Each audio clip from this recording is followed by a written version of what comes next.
जय हिंद दोस्तों स्वागत है आपका आपके अपने YouTube चैनल ज्ञानदेव होस्ट में। और इस वीडियो में मैं आपको बताने वाला हूं नेशनल फर्टिलाइजर्स लिमिटेड यानी कि NFL मैनेजमेंट ट्रेनी यानी कि MT ऑनलाइन फॉर्म 2020-21 के बारे में कि कैसे आपको इन पदों का फॉर्म फिलअप करना है। तो आप इस वीडियो को देखते रहिए, मैं आपको इसके बारे में पूरी जानकारी देने वाला हूं जिससे कि आप इस फॉर्म को बिना किसी मिस्टेक के भर पाओगे। तो चलिए दोस्तों शुरू करते हैं। दोस्तों यहाँ पर जैसा कि आप वीडियो में देख पा रहे हो, ये आपकी नेशनल fertilizers.com की ऑफिशियल वेबसाइट है। बेसिकली ये आपकी NFL की ऑफिशियल वेबसाइट है। यहाँ पर आप देखोगे recruitment of management trainees in technical discipline 2020। आप यहाँ से इसका एडवर्टाइजमेंट और अप्लाई लिंक दोनों ओपन कर सकते हो। मैं आपको ये लिंक डायरेक्टली वीडियो के डिस्क्रिप्शन में देने वाला हूँ। तो यहाँ पर अगर आप इसका एडवर्टाइजमेंट चेक करना चाहते हो तो कर सकते हैं। आपको यहाँ पर डिसिप्लिन वाइज बताया है कि किस पोस्ट के लिए कितने पद निकाले हैं, किस डिसिप्लिन में क्या सैलरी आपको उसके ऊपर दी जाएगी। इसके अलावा नीचे आपको यहाँ पर एज लिमिट और अप्लाई करने के लिए एग्जैक्टली क्या क्वालिफिकेशन मांगी है उसके बारे में जानकारी दी गई है। तो बेसिकली यहाँ पर जो आपकी मेन क्वालिफिकेशन है वो आपकी BTech की है, जिसमें कि आपके कम से कम 60% होने चाहिए। और ये जो आपकी क्वालिफिकेशन है वो आपकी उसी डिसिप्लिन में होनी चाहिए जिसमें आप अप्लाई कर रहे हो, और ये आपकी रेगुलर भी होनी चाहिए। अब दोस्तों मैं आपको बताना चाहूंगा अनअकैडमी के बारे में, जो कि इंडिया का लार्जेस्ट लर्निंग प्लेटफॉर्म है। और यहाँ पर दोस्तों अनअकैडमी लेकर के आया है Unacademy batch for GATE 2022 and Unacademy ascend batch for GATE 2023 exam. अब बेसिकली ये क्या है मैं आपको बताता हूं कि अगर आप यहां पर गेट 2022 की प्रिपरेशन कर रहे हो तो आप इवोल्व बैच को ज्वाइन कर लीजिए, जो कि आपके 21 दिसंबर 2020 से स्टार्ट हो चुकी है, जिसमें कि आपको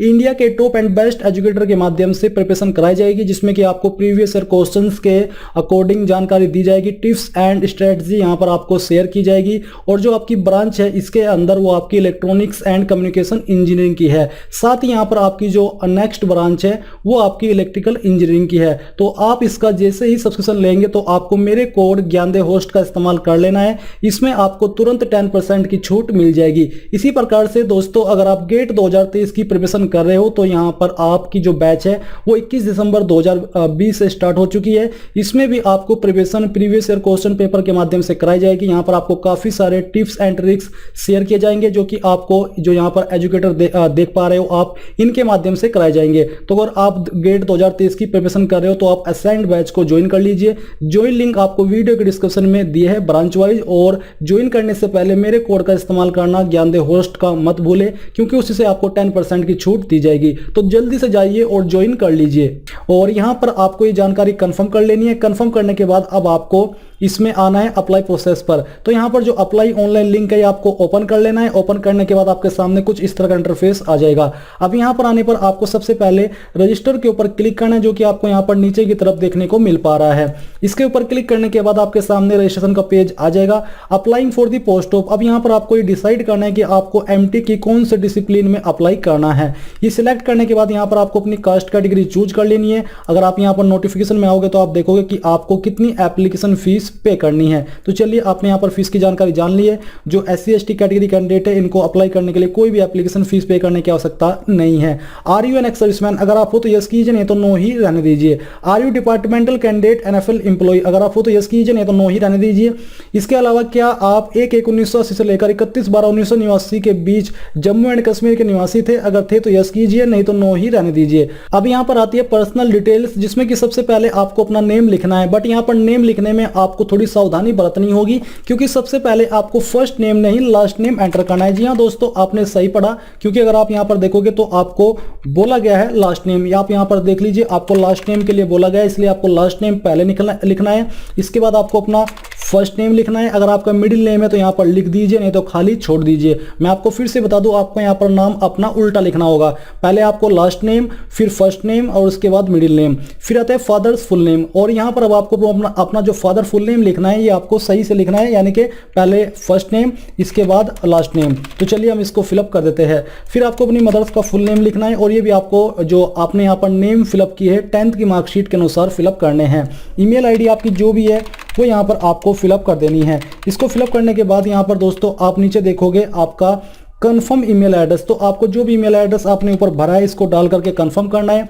कंफर्म करने के बाद यानी कि यहाँ पर लिखने के बाद आपको सेंड ओटीपी के ऊपर क्लिक करना है। तो जो आपने यहाँ पर ईमेल आईडी भरी है इसके ऊपर एक ओटीपी जाएगा। तो जैसे ही आप अपनी ईमेल आईडी चेक करोगे वहां पर आपको एनएफएल की तरफ से एक ईमेल मिलेगी जिसमें कि ओटीपी दिया गया होगा। मुझे ओटीपी मिल चुका है, मैंने यहाँ पर एंटर कर दिया है। इसके बाद आपको अपना मोबाइल नंबर यहाँ पर एंटर करना है। फिर जो भी आपका जेंडर है वो आपको चूज कर लेना है। एनी डिसेबिलिटी, अगर आप विकलांग हो तो यस कीजिए, नहीं तो आपको नो ही रहने देना है। डेट ऑफ बर्थ में आपको सबसे पहले अपना जो भी आपका बर्थ ईयर है वो चूज करना है। इसको चूज करने के बाद यहाँ से आपको मंथ सेलेक्ट करना है और फिर आपको यहाँ से डे सेलेक्ट करना होगा, तो आपकी डीओबी आ जाएगी। इसके बाद दोस्तों यहाँ पर आप देखोगे मैरिटल स्टेटस, तो जो भी आपका स्टेटस है वो आपको चूज कर लेना है। हम सिंगल है इसलिए सिंगल सेलेक्ट कर लेते हैं। आधार नंबर यहाँ पर आपका जो भी है यहाँ पर आपको एंटर करना है। अगर आपके पास नहीं है तो आप इसको खाली भी छोड़ सकते हैं। फिर यहाँ पर जो सिक्योरिटी कोड दिया जा रहा है, सिक्योरिटी कोड आपको फिलअप करना है। इसको फिलअप करने के बाद आपने जो भी जानकारी यहाँ पर भरी है इन सभी को एक बार चेक करना है और फिर आपको नीचे आकर के रजिस्टर नाउ के ऊपर क्लिक करना है।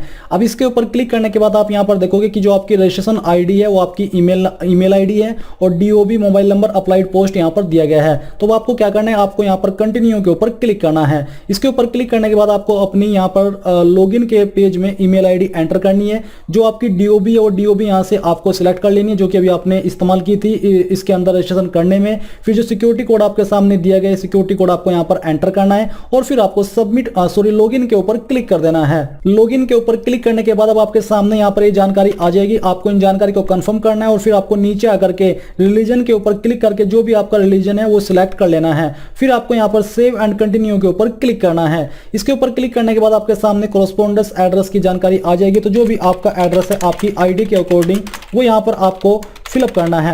अगर आपका एड्रेस लॉन्ग है तो आपको एड्रेस लाइन 2 का इस्तेमाल भी करना होगा। तो चलिए हम यहाँ पर इसका इस्तेमाल कर लेते हैं। ये करने के बाद यहाँ पर देखोगे एड्रेस लाइन 3, तो आपको 3 का इस्तेमाल भी करना है, 4 का इस्तेमाल भी करना है अगर आपका एड्रेस लॉन्ग है। फिर इसके बाद आपको यहाँ पर जो भी आपकी स्टेट है वो चूज करनी है। आपकी डिस्ट्रिक्ट का नाम जो भी है वो यहाँ पर आपको खुद से एंटर करना है। आपके पोस्ट ऑफिस डिस्ट्रिक्ट का पिन कोड यहाँ पर आपको एंटर करना है। आपके पास का रेलवे स्टेशन कौन सा है उस रेलवे स्टेशन का नाम आपको यहाँ पर लिखना है। लिखने के बाद आपसे पूछा गया कि is your permanent address the same as your address for correspondence, यानी कि क्या आपका प्रेजेंट एड्रेस और परमानेंट एड्रेस सेम है। अगर सेम है तो यहाँ पर यस कर दीजिए, नहीं तो नो ही रहने दीजिए। और अगर आप यस करते हो तो आपको इसको दोबारा से भरने की आवश्यकता नहीं पड़ेगी। प्रिफर्ड टेस्ट सेंटर, यानी कि जो यहाँ पर आपको 2 ऑप्शन दिए गए हैं इन लोकेशन में, इनमें से आप कौन सी जगह पर अपने एग्जाम सेंटर को प्रेफरेंस देना चाहते हो। चाहे आप कहीं से भी फॉर्म को भर रहे हैं आपका एग्जाम इन्हीं लोकेशन पर होगा जो कि यहाँ पर दी गई है। तो आप किसको कितनी प्रेफरेंस दे रहे हो आपको चूज कर लेनी है। इसको चूज करने के बाद आपको सेव एंड कंटिन्यू के ऊपर क्लिक करना है। फिर यहाँ पर आपके सामने एसेंशियल क्वालिफिकेशन आ जाएगी। सबसे पहले यहाँ पर क्वालिफिकेशन आपको सिलेक्ट करके चूज कर लेना जो भी आपके पास इनमें से क्वालिफिकेशन है। और स्पेशलाइजेशन आपका सिविल इंजीनियरिंग के होना चाहिए। टाइप आपका full time, part time, correspondence जो भी है वो आपको चूज करना है। यूनिवर्सिटी नेम आपको यहां पर एंटर करना है। मैं शॉर्ट फॉर्म में लिख रहा हूं बट आपको अपनी यूनिवर्सिटी या इंस्टीट्यूट या फिर डिग्री कॉलेज का पूरा नाम लिखना है। किस ईयर के अंदर आपने की थी वो यहाँ पर आपको फिलअप करना है। तो आपने यहाँ से सबसे पहले वो डेट चूज करनी है कब से आपने अपनी बीटेक या जो भी क्वालिफिकेशन चूज किया है वो स्टार्ट की थी। तो चलिए हम यहाँ से इसको सिलेक्ट करते हैं। यहाँ से आपको मंथ सेलेक्ट करना है। फिर आपको वो ईयर चूज करना है जब आपने कंप्लीट कर ली थी, किस ईयर और किस मंथ के अंदर। परसेंटेज और मार्क्स आपके कितने थे सभी सेमेस्टर को मिलाकर के वो आपको एंटर कर देना है। बेसिक क्वालिफिकेशन जिसमें कि आपको 10th 12th की जानकारी भरनी है। तो 10th के ऊपर क्लिक करके यहाँ पर सब्जेक्ट में आपको ऑल सेलेक्ट करना है। टाइप में आपको फुल टाइम, पार्ट टाइम जो भी है वो आपको करना है। यूनिवर्सिटी इंस्टीट्यूट नेम के अंदर आपको अपने कॉलेज का नेम एंटर करना है। तो चलिए यहाँ पर हम इसको फिलअप कर देते हैं। और आपने कब अपनी 10वीं स्टार्ट की थी वो ईयर यहाँ से आपको इस प्रकार से सिलेक्ट कर लेना है।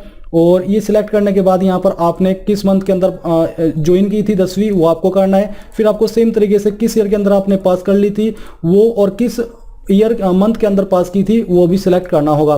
परसेंटेज यहाँ पर आपको अपनी फिलअप कर देनी है। ये करने के बाद यहाँ पर दोस्तों नीचे 12वीं की जानकारी आपको सेम तरीके से भरनी है। आपने 12वीं किस सब्जेक्ट के साथ की है वो और बाकी की जानकारी सेम रहेगी।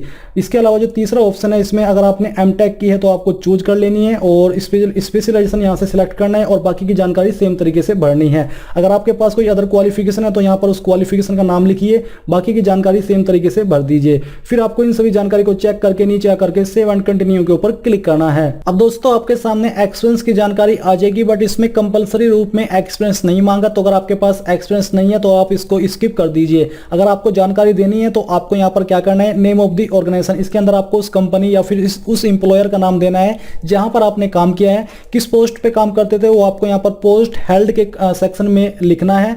किस डेट में आपने जॉब ज्वाइन की थी वो डेट यहाँ पर आपको डालनी है। इस तरह से आपको पहले ईयर फिर मंथ और डे सिलेक्ट कर लेना है।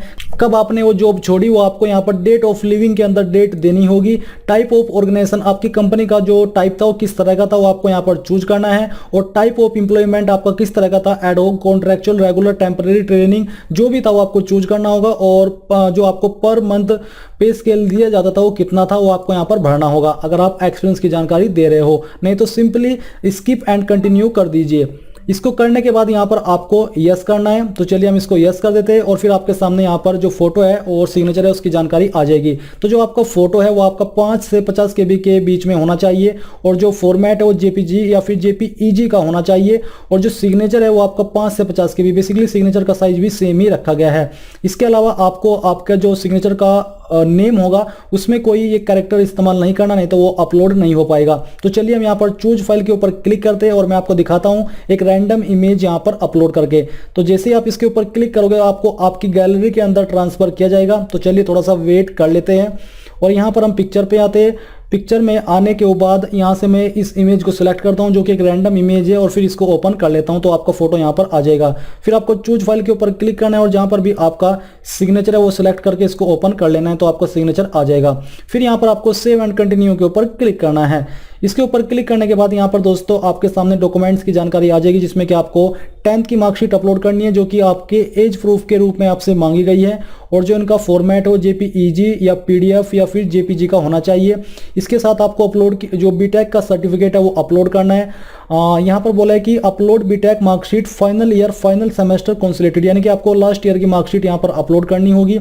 और identity proof and address proof यहाँ पर आपको देना है, जिसमें कि आप अपना आधार कार्ड, पैन कार्ड या फिर ड्राइविंग लाइसेंस या फिर जो भी आपकी गवर्नमेंट द्वारा इश्यूड ID है जिससे आपकी पहचान हो सकती है आपकी और आपके एड्रेस की, वो यहाँ पर आपको अपलोड करनी है। डॉक्यूमेंट्स अपलोड करने के बाद जैसे आप सेव एंड कंटिन्यू के ऊपर क्लिक करोगे तो आपके सामने डिक्लेरेशन आ जाएगा, जहां पर आपको पूछा है कि have you been interviewed by NFL at any time earlier, क्या आप पहले कभी NFL के द्वारा आपका इंटरव्यू लिया गया है। अगर लिया गया तो यस कीजिए, नहीं तो आपको नो ही रहने देना है।